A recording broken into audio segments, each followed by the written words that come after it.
Jewellery make பண்ற நிறைய பேருக்கு இந்த டவுட் இருக்கு. இந்த வீடியோல கிளியர் பண்ணிடலாமா? நிறைய பேருக்கு இந்த விஷயம் தெரியாதுங்க. தெரிஞ்சவங்க இந்த வீடியோவை ஸ்கிப் பண்ணிருங்க. ஃபர்ஸ்ட் பாத்தீங்கன்னா 0.4 mm கோல்டன் கலர் கேஜ் ஒயருங்க. இது பாத்தீங்கன்னா 0.4 mm சில்வர் கலர் கேஜ் ஒயருங்க. இந்த 0.4 mm கேஜ் ஒயர் பாத்தீங்கன்னா நல்ல ஃபிளெக்சிபிளா இருக்குங்க. இந்த ஒயரை வச்சு நீங்க வந்து நெக்லஸ் தான் வந்து மேக் பண்ணுமே தவிர நீங்க வந்து இன்விசிபிள் செயின் மேக் பண்றதுக்கு இந்த ஒயரை நீங்க வாங்க கூடாது. நெக்ஸ்ட் பாத்தீங்கன்னா இந்த ஹெவி கியர் ஒயருங்க.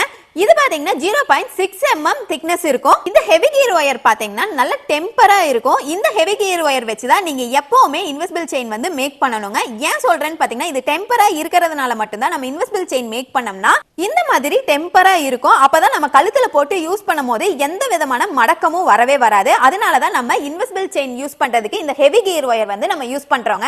எந்த காரணத்துக்கு கொண்டும் நம்ம வந்து இன்விசிபிள் செயின் மேக் பண்ணும்போது இந்த 0.4 சைஸ் வந்து நீங்க யூஸ் பண்ணவே கூடாது. இந்த ஒயர் யூஸ் பண்ணீங்கன்னா இது வந்து நல்ல ஃபிளெக்சிபிளா இருக்கறனால உங்களுக்கு வளைஞ்சு போயிடும். புதுசா மேக் பண்றவங்களுக்கு இது தெரியறது இல்ல. அதனால தான் வந்து மாத்தி ஆர்டர் பண்ணிட்டு இத வந்து எங்களுக்கு ரீஃபண்ட் பண்றீங்களா, இத வந்து நாங்க ரிட்டர்ன் போடட்டுமா அப்படின்லாம் கேக்குறீங்க.